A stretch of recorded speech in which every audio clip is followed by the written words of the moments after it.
Hi guys, my name is Bronson and welcome back to Bam the Shark. So the other day we went on a walk and I collected a lot of moss to look at under my microscope.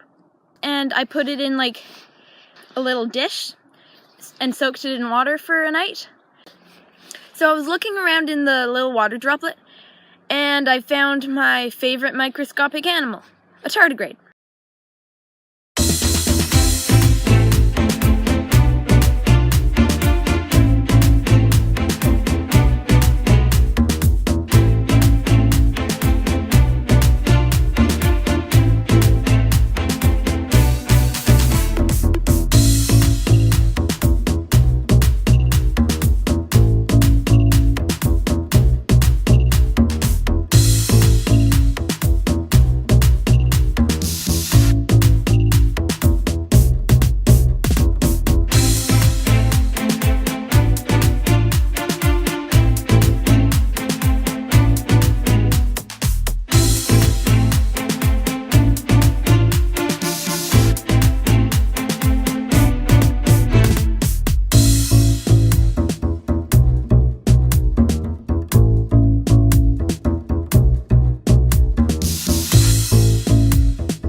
I was watching it for a bit, and then started to get smaller and like fatter.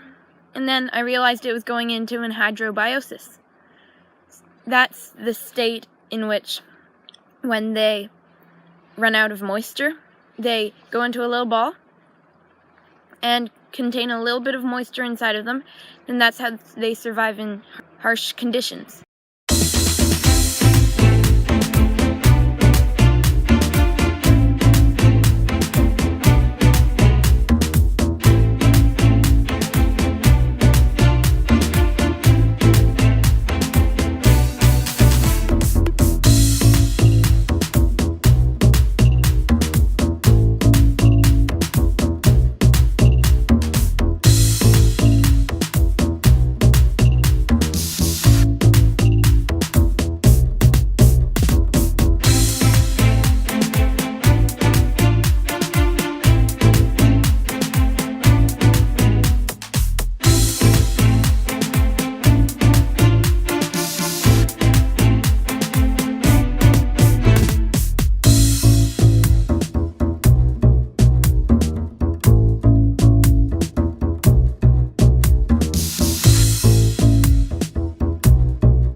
I hope you enjoyed my video. Thank you for watching. Don't forget to like and subscribe, and visit my sister's channel right up there. It's pretty cool. Bye!